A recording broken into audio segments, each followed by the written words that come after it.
Hello, क्या हाल चाल है भाई लोग। शुरू करते हैं अपना देखो अगला लेक्चर, आपका अपना चैनल फिजिक्स हो रहा, जिसमें हम लोग चैप्टर नंबर 8 इलेक्ट्रोमैग्नेटिक वेव के बहुत ज़्यादा इंपॉर्टेंट क्वेश्चंस अपने सॉल्व करने वाले हैं, जिनके आने के चांसेस बहुत बहुत ज़्यादा है। ठीक है, तो सीबीएसई बोर्ड के अंदर आपके इनके आने के चांसेस ज़्यादा है, आपके नीट के अंदर ये बहुत ज़्यादा इंपॉर्टेंट क्वेश्चंस हैं। सबसे पहला क्वेश्चन आपके पास क्या आता है कि which is the correct ascending order of the wavelength. Wavelength का इनमें से कौन सा वाला असेंडिंग ऑर्डर करेक्ट है।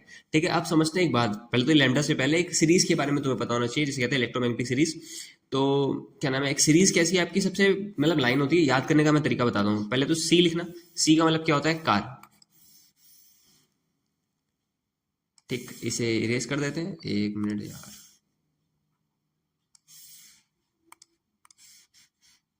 थिकनेस थोड़ी सी बढ़ा लेते हैं। ठीक है, सबसे पहले समझना क्या है, सबसे पहले लिखते हैं सी।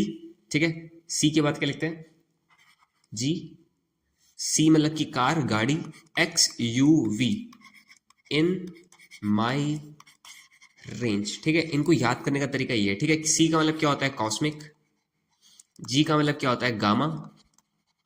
ठीक है, एक्स का मतलब क्या हो जाएगा, एक्सरे। यू का मतलब यूवी, वी का मतलब विजिबल, इन का मतलब इंफ्राड। ठीक है, एम का मतलब क्या हो जाएगा, माइक्रो, और इसका मतलब क्या हो जाएगा, रेडियो वेव। ठीक है, ये इनकी सीरीज है। ठीक है, इसमें क्या होता है, जब तुम इधर से उधर जाते हो, लेफ्ट से राइट की तरफ जाते हो, तो क्या होता है कि जो लैम्डा होता है वो इंक्रीज करता है। लैम्डा की तुम्हें सीरीज बतानी है, यानी कि तुम्हारे पास कौन कौन सी रेज है। तो एक तो तुम्हें माइक्रोवेव के बारे में बताना है, और दूसरा वाला गामा के बारे में कुछ कह रहा है बंदा, और थर्ड रेस कौन सी है, एक्सरे वाली है, और उसके बाद कौन सी है, विजिबल वाली। तो इनकी लाइन तुम देख सकते हो कि जो लैम्डा माइक्रो वाले का है वो ज्यादा है। ठीक है, उससे कम किसका हो जाएगा, लैम्डा विजिबल वाले का। उससे कम किसका हो जाएगा, एक्सरे का। और उससे कम किसका हो जाएगा, गामा का। ठीक है, तो सीरीज कौन सी वाली सही हो जाएगी, ऑप्शन नंबर बी वाली। आगे देखते हैं अगला क्वेश्चन। अगले क्वेश्चन में क्या कह रहा है कि an electromagnetic wave in a vacuum has the electric and the magnetic field E and B. तो एक तुम्हारे पास इलेक्ट्रोमैग्नेटिक वेव है जो कि एक वैक्यूम के अंदर है, यानी कि कुछ भी इसमें दिक्कत वाली बात नहीं है, वैक्यूम के अंदर है। इलेक्ट्रिक फील्ड और मैग्नेटिक फील्ड को ई और बी से रिप्रेजेंट करता है, which are always perpendicular to the each other, जो कि आपस में एक दूसरे के हमेशा परपेंडिकुलर होंगे। तुमसे क्या कह रहा है, the propagation of the polarization, इनके पोलराइजेशन की जो क्या नाम है, पोलराइजेशन की जो डायरेक्शन होगी तुमसे वो बता रखी है कि तुम्हें एक्स से दिखाओगे उसे। और अगली चीज क्या है कि that of the propagation by the के, और वेव जिधर जा रही है उसे तुम के से दिखाओगे। देखो बात समझोगे, बात यह है कि ये मैं बना रहा हूँ 3D में बना रहा हूँ तीनों एक्सिस। ये क्या हो जाएगा, एक्स एक्सिस। ये क्या चीज है, ये वाई एक्सिस है। और ये क्या है तुम्हारा जेड एक्सिस। ठीक है, अब इसमें क्या दे रखा है तुम्हें, जो इलेक्ट्रिक फील्ड है और जो मैग्नेटिक फील्ड है। जैसे कि मान लेते हैं इलेक्ट्रिक फील्ड जो ऊपर की तरफ है, और जो मैग्नेटिक फील्ड है वो आ रही है जेड की तरफ।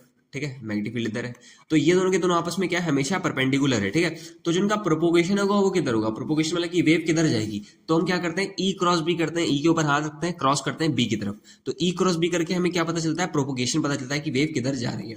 ठीक है, अगर तुम प्रोपोगेशन को के से दिखा रहे हो तो इसका डायरेक्शन कैसे आएगी, ई क्रॉस बी करके, और ई को क्रॉस बी करके किधर आ जाएगी, इस तरफ, यानी कि एक्स एक्सिस में। यानी कि देखो ई क्रॉस बी वाला एक तो ऑप्शन ये दे रखा है, और ऑप्शन कौन सा, ये वाला दे रखा है, यानी कि ये दो ऑप्शन तो क्या हो जाएंगे आपके, गलत हो जाएंगे। अब अगली बात क्या है, द पोलराइजेशन। पोलराइजेशन के बारे में समझते हैं। पोलराइजेशन का मतलब क्या होता है, direction of a vibration of electric field. Electric field जिस डायरेक्शन में वाइब्रेट कर रही होती है उसे कहते हैं इसकी क्या नाम है, डायरेक्शन ऑफ पोलराइजेशन। ठीक है, पोलराइजेशन अब कौन सी डायरेक्शन में होती है, ये हमेशा जो है इलेक्ट्रिक फील्ड एक्स बी के मैग्नेटिक फील्ड के हमेशा पैरेलल होती है, यानी कि ऑप्शन नंबर क्या हो जाएगा, सी। ठीक है, वाइब्रेशन हमेशा मैग्नेटिक फील्ड के पैरेलल में चल रही होती है। आगे देखते हैं एनर्जी डेंसिटी के बारे में समझते हैं। देखो इलेक्ट्रिक फील्ड की जो एनर्जी डेंसिटी है उसे म्यू ई से दिखाते हैं, और जो मैग्नेटिक फील्ड की डेंसिटी है उसे म्यू बी से दिखाते हैं। पता है, एक चीज तुम्हें पता होना चाहिए कि दोनों की जो वैल्यू होती है आपस में एक दूसरे के बराबर होती है। ठीक है, बहुत चिंदी क्वेश्चन था, खाली थ्योरी से काम हो जाता है, ऑप्शन नंबर डी वाला। आगे देखते हैं अगला असर्शन रीजन का क्वेश्चन है। इसमें क्या कह रहा है, गिवन बिलो टू स्टेटमेंट आपको दे रखी है, उनमें से सबसे पहले असर्शन। असर्शन क्या है आपका, असर्शन दे रखा है कि electromagnetic wave use for optical communication. Electromagnetical wave को ऑप्टिकल कम्युनिकेशन के लिए यूज किया जाता है। ठीक है, have longer wavelength than the microwave, यानी कि देखो इलेक्ट्रोमैग्नेटिक वेव बहुत सारी है। ठीक है, उनमें से ऑप्टिकल कम्युनिकेशन में कौन सी वाले वेव का यूज करेंगे, उस वेव का यूज करते हैं थ्योरी के हिसाब से जिसका लैम्डा माइक्रोवेव वाली के लैम्डा से, माइक्रोवेव वाले लैम्डा से क्या होना चाहिए, हमेशा छोटा होना चाहिए। ठीक है, यानी कि माइक्रोवेव का लैम्डा बड़ा होना चाहिए और उस वाले का छोटा होना चाहिए। इस क्वेश्चन में क्या लिखा है, have the longer wavelength than the microwave. ठीक है, माइक्रोवेव से बड़ा होना चाहिए कह रहा है, ठीक है, तो ये गलत बात है जो कि रेडार टेक्नोलॉजी में यूज करा जाता है, यानी कि असर्शन आपका क्या हो जाएगा, फॉल्स। अगली चीज क्या कह रहा है कि infrared electromagnetic wave are more energetic than the microwave.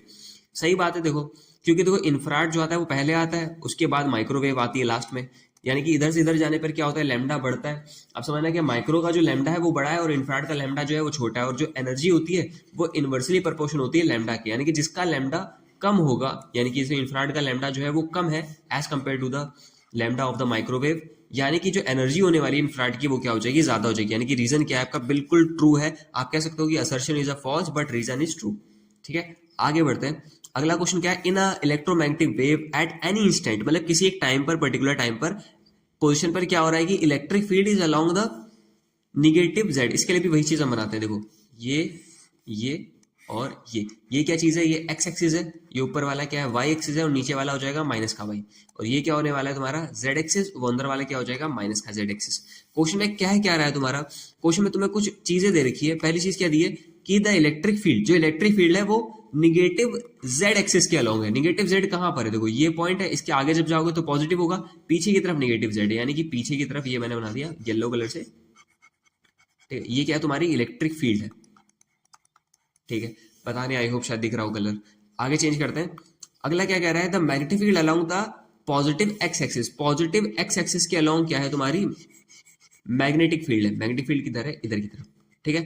Then the direction of a propagation, तो प्रोपोगेशन किस तरफ होगी, तुम्हें ई क्रॉस बी करा जाता है। देखो अब ऐसे इनविजिबल बताना तो थोड़ा मुश्किल काम है, लेकिन तुम पता है ई पे हाथ रखो और क्रॉस करो बी की तरफ, तो अंगूठा जो है तुम्हारा वो कहां पर आएगा, नीचे की तरफ आएगा, नीचे की तरफ आएगा। तो जो प्रोपोगेशन है वो किधर है, नीचे। नीचे का मतलब क्या हो जाएगा, माइनस का वाई एक्सिस, यानी कि negative y axis. Option number second वाला बिल्कुल करेक्ट है, ठीक है। आगे बढ़ते हैं। A point source of 100 watt emit light with 5%, ठीक है। तुम्हारे पास एक पॉइंट सोर्स है, उसमें से क्या है कि पावर निकल रही है, कुछ बल्ब ग्लो कर रहा है, तो उसकी जो पावर है, जो रेटेड है इसके ऊपर जो पावर, वो कितनी है, वो 100 वाट है। लेकिन इसकी एफिशिएंसी कितनी है, वो खाली 5% है तो 100 वाट का, लेकिन जो पावर एमिट होगी, जो एमिट पावर होगी, वो उसकी ओरिजिनल पावर की एफिशिएंसी से मल्टीप्लाई करने पे पता चलेगा। ओरिजिनल पावर कितनी है, 100, एफिशिएंसी का मतलब क्या हो जाएगा, 5 डिवाइड बाई में 100 से 100 कैंसिल हो जाएगा, यानी कि आंसर कितना बचेगा, 5 वाट है, तो वो 100 वाट का, लेकिन एफिशिएंसी कितनी है इसकी, खाली सिर्फ 5% है, यानी कि 5 वाट का ये बल्ब जलेगा। आगे देखते हैं क्या क्वेश्चन में कह रहा है कि the intensity produce by the electric field component, electric field के कॉम्पोनेंट की वजह से कितनी इंटेंसिटी प्रोड्यूस हुई है। देखो इंटेंसिटी का फॉर्मूला क्या होता है, इंटेंसिटी इज इक्वल टू होता है पावर अपॉन में एरिया, ठीक है।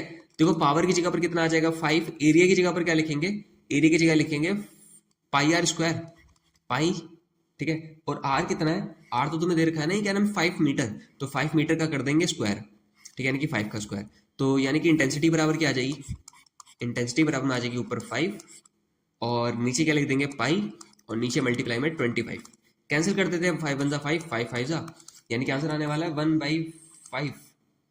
एक सेकेंड, सॉरी ये गलत हो गया मसला, एरिया की बात कर रहे हैं ना, area pi r square, circle थोड़ी ना बनता है, एरिया तो बनता है स्फेयर, ठीक है,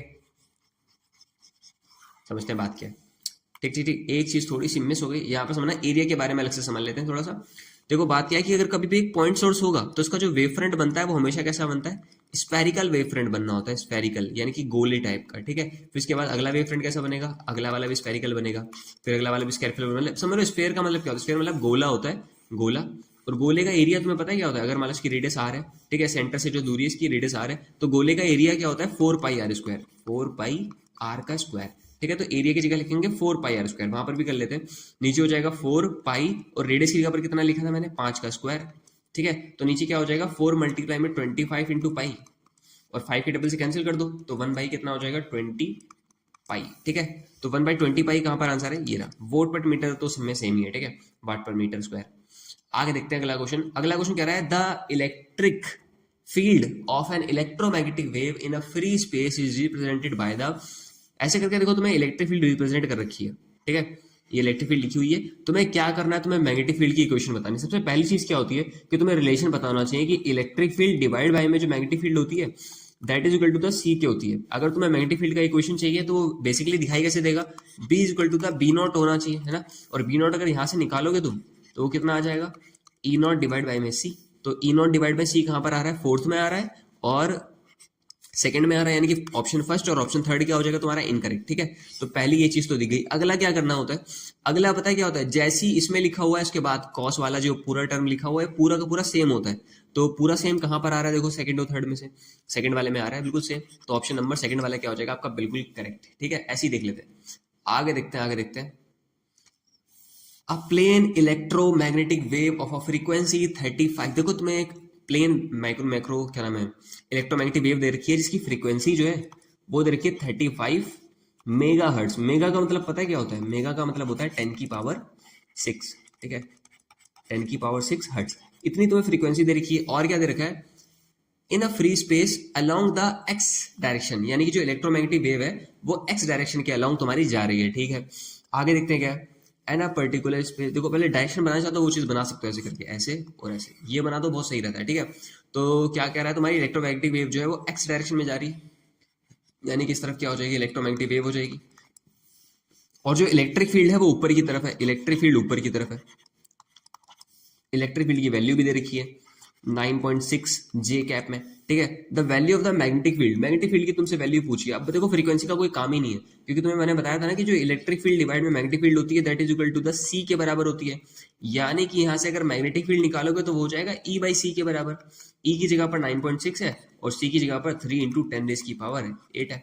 जब इनको कैंसिल आउट करोगे तो समझना क्या है, ये ऊपर कैंसिल होकर क्या हो जाएगा, B is equal to the 3.2 into 10 की पावर 8 ऊपर लेके चले और 10 की पावर माइनस का 8 हो जाएगा। ठीक है, तो ये ऑप्शन देखो दो बार आ रहे हैं, वन में भी आ रहा है और सेकंड में भी आ रहा है। पहली बात तो ये थर्ड और फोर्थ वाले गलत हो जाएंगे।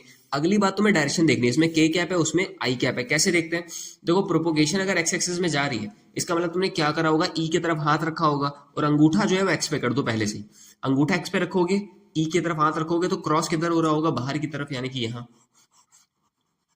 ठीक है, इधर आ जाएगा तुम्हारी मैग्नेटिक फील्ड। ये कौन सी डायरेक्शन है, ये जेड एक्सिस है ना, पॉजिटिव वाला जेड एक्सिस। इसे कैसे दिखाते हैं, के कैप से, यानी कि ऑप्शन नंबर ए सही हो जाएगा, ऑप्शन सेकंड वाला बिल्कुल गलत है। ठीक है, आगे बढ़ते हैं, आगे बढ़ते हैं। ये क्वेश्चन थोड़ा सा अच्छा है, थोड़ा सा कैलकुलेटिव है। देखते हैं इसमें क्या कर रहा है। A plane electromagnetic wave is propagating along the X axis, यानी कि तुम्हारी जो इलेक्ट्रोमैग्नेटिक वेव है इस बार वो कहाँ जा रही है, वो जा रही है पॉजिटिव एक्स एक्सिस में।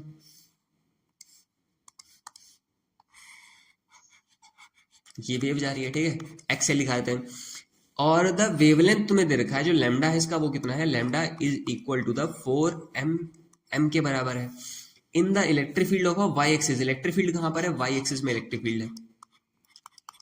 ठीक है, विद द मैक्सिमम मैग्नीट्यूड, यानी कि इलेक्ट्रिक फील्ड का जो मैक्सिमम मैग्नीट्यूड है ई नॉट, वो तुम्हें दे रखा है 60 वाट पर मीटर। ठीक है, the equation of the magnetic field, magnetic field पहली बात तो कहां पर होना चाहिए, तुम्हें साफ दिख रहा है कि मैग्नेटिक फील्ड कहां पर होना चाहिए, जेड एक्सिस में होना चाहिए। और कौन सा वाला जेड है, ये पॉजिटिव जेड है, यानी कि के कैप में।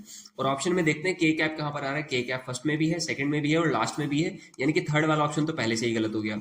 ठीक है, आगे देखते हैं फर्स्ट सेकंड और थर्ड में से क्या होगा। अगली चीज समझते हैं बात क्या है कि अब तुम्हें निकालनी पड़ेगी, इलेक्ट्रिक फील्ड है तुम्हें और मैग्नेटिक फील्ड की इक्वेशन चाहिए। तो कैसे करते हैं, सबसे पहले बात तो उनका रिलेशन तुम्हें पता है ना, कि जो मैग्नेटिक फील्ड होती है that is equal to the electric field divide by में सी के बराबर होगी। ठीक है, इलेक्ट्रिक फील्ड कितनी है 60 डिवाइड में सी को क्या कह देंगे 3 इंटू 10 रेज की पावर 8 के बराबर। इसे कैंसिल करके ऊपर हो जाएगा 20, यानी कि जो मैग्नेटिक फील्ड है वो बराबर हो जाएगी 20 इंटू 10 रेज की पावर माइनस का 8, या फिर एक और तरीका है कहने का 2 इंटू 10 रेज की पावर माइनस का 7। ऑप्शन में देखते हैं कहां पर है।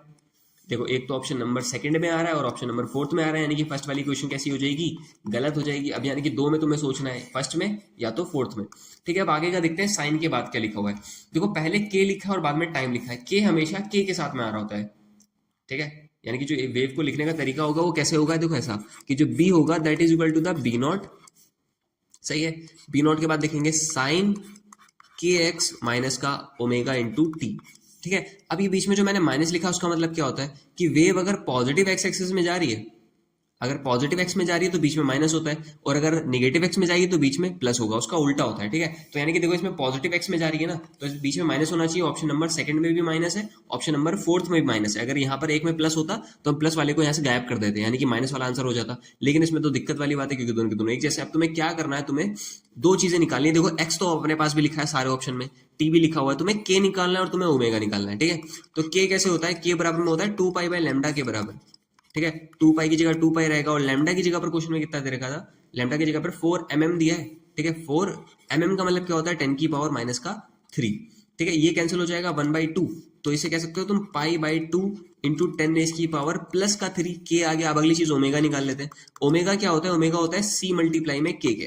c की जगह पर क्या हो जाएगा 3 इंटू 10 रेज की पावर 8 इंटू के की जगह पर क्या कह देंगे हम लोग π/2 इंटू 10 रेज की पावर 3 के बराबर। अब इक्वेशन हम लोग लिखते हैं दोबारा और फाइनल अपनी होगी, ठीक है। तो जो मैग्नेटिक फील्ड होगी वो किसके बराबर होगी, वो होगी बी नॉट के बराबर। बी नॉट तुमने कितना निकाला है 2 इंटू 10 रेज की पावर माइनस का 7। उसके बाद लिखेंगे साइन, फिर लिखते हैं के कितना दे रखा था π/2 इंटू 10 की पावर 3 और बाद में लिख देते हैं एक्स, के एक्स हो गया, ठीक है। ये चीज हो गई के एक्स, फिर माइनस लगा देते हैं। उसके बाद क्या लिखा है ओमेगा, ओमेगा की जगह पर क्या आ जाएगा यही π/2 इंटू 10 रेज की पावर 3 इंटू 3 इंटू 10 रेज की पावर 8 और साथ में क्या लिखा हुआ है टी यानी कि टाइम। इक्वेशन क्या हो जाएगी वाली बंद, ठीक है। अब इन दोनों में देख रहे हो कुछ कॉमन दिख रहा है, कॉमन देखो नीचे लिखते हैं फाइनल वाला कि बी बराबर में 2 ठीक है। आप समझते हैं अंदर क्या है, अंदर आ रहा है देखो π/2 दोनों के पास है इंटू 10 की पावर 3 ये दोनों के पास है। अंदर क्या बचा, पहले वाले के पास खाली x बचा माइनस आगे क्या बचा है 3 इंटू 10 रेज की पावर 8 इंटू टाइम, ठीक है। ऐसे क्लोज कर देते हैं, इसे क्लोज कर देते हैं। और ये कौन सी डायरेक्शन में था मैग्नेटिक फील्ड, मैग्नेटिक फील्ड थी पॉजिटिव एक्स यानी कि के कैप में, के कैप। और यहाँ पर तुम छोटा सा जेड भी लिख सकते हो ना। तो यानी कि ऑप्शन ये वाला देखते हैं कहाँ पर है, ऑप्शन नंबर सेकंड वाला ऑप्शन तुम्हारा बिल्कुल सही है, ठीक है। फर्स्ट वाला, फोर्थ वाला भी क्या हो जाएगा गलत हो जाएगा। देखते हैं, अच्छा क्वेश्चन था, ठीक है। ये क्वेश्चन करने के बाद आप सारे टाइप के कर लोगे, इसमें मैंने सब कुछ छेड़ दिया था। आगे देखते हैं क्या है, in the electromagnetic plane electromagnetic wave है, ठीक है। The direction of the electric field and the magnetic field. देखो इलेक्ट्रिक फील्ड की जो डायरेक्शन है, इलेक्ट्रिक फील्ड की डायरेक्शन उसे वो लोग के कैप से दिखा रहे हैं, और मैग्नेटिक फील्ड की जो डायरेक्शन है उसे दिखा रखा है 2i कैप माइनस का 2j कैप करके। What is the unit vector along the direction of a propagation. Propagation के अलॉन्ग जो यूनिट वेक्टर है तुमसे वो पूछा है। पहले तो प्रोपोगेशन निकाल लेते हैं वेक्टर फॉर्म में, ठीक है। तो प्रोपोगेशन निकालने का तरीका क्या होता है तुम्हारा, E क्रॉस B करके आता है, ठीक है। इसका डिटरमिनेंट वाला तरीका तुम्हें पता है कि I लिखते हैं, फिर J लिखते हैं, फिर K लिखते हैं, फिर इसे क्लॉज कर दो। E की जगह पर क्या आ जाएगा, देखो K क्या पे, यानी कि I में कुछ नहीं है, J में K नहीं है और K में 1 आ जाएगा। इसमें इसकी जगह पर 2 माइनस का 2 और K में कुछ नहीं है तो 0 लिख देंगे, ठीक है। उसके बाद कैसे लिखते हैं, पहले तो I कैप लिखते हैं और डब्बा बनाते हैं। डब्बे में क्या करते हैं, देखो I वाली लाइन को छुपा दो, फिर 0 0 का मल्टीप्लाई हो जाएगा और इन दोनों का मल्टीप्लाई हो जाएगा। 0 0 का मल्टीप्लाई 0 होता है, पहले माइनस लगाते हैं और इन दोनों का मल्टीप्लाई आएगा माइनस का 2 और एक माइनस पहले से था तो क्या हो जाएगा प्लस का 2। माइनस का J कैप, फिर J वाली लाइन छुपा दो, J का रो और J का कॉलम, यानी क्या हो जाएगा माइनस का 2 आ जाएगा। प्लस में K कैप, फिर बाद में K वाले का रो और कॉलम छुपा दो, इन दोनों का क्रॉस मल्टीप्लाई कराते हैं, इन दोनों का मल्टीप्लाई क्या हो जाएगा 0, इन दोनों का मल्टीप्लाई भी क्या हो जाएगा 0, यानी कि K कैप वाला कुछ है नहीं। तो फाइनल आंसर बचेगा 2i कैप और प्लस का 2j कैप, ठीक है। ये क्या चीज आई है, ये आई है तुम्हें प्रोपोगेशन की डायरेक्शन, ठीक है। प्रोपोगेशन की डायरेक्शन आई है। अब तुम्हें क्या करना है, इसका यूनिट वेक्टर निकालना है। तुम्हें पता है यूनिट वेक्टर यानी कि जो एन कैप होता है वो कैसे आता है, ऊपर तो तुम वेक्टर को लिख देते हो और नीचे क्या करते हैं इसका मैग्नीट्यूड, यानी कि अंडर रूट ऑफ 2 का स्क्वायर प्लस में 2 का स्क्वायर, नीचे हो जाएगा √8 और √8 का मतलब क्या होता है 2√2, तो नीचे हो जाएगा 2√2। सब में से ऊपर 2 कॉमन निकालो, ऊपर क्या बचेगा i cap plus j cap और नीचे 2 से कैंसिल कर दो, आंसर क्या बचेगा √2, यानी कि i cap plus j cap divide में √2, i cap plus j cap और डिवाइड में √2, ऑप्शन नंबर ए, ठीक है। 2020 जेईई मेंस सितंबर के सेकंड वाले क्वेश्चन में आया था, सेकंड शिफ्ट के अंदर, ठीक है। इसके बाद देखो आपका चैप्टर कंप्लीट हो चुका है पूरी तरीके से। वीडियो अच्छी लगी हो शेयर करना, लाइक करना, ठीक है। सारे वीडियोस सारे चैप्टर्स पढ़ चुके हैं, बस एक एक करके सारे कवर करते चले हो और बेहतरीन आगे बढ़ाते चले हो। थोड़ा सपोर्ट करो भाई साहब, ठीक है। मिलते हैं चलो अगली वीडियो में, टाटा बाय बाय।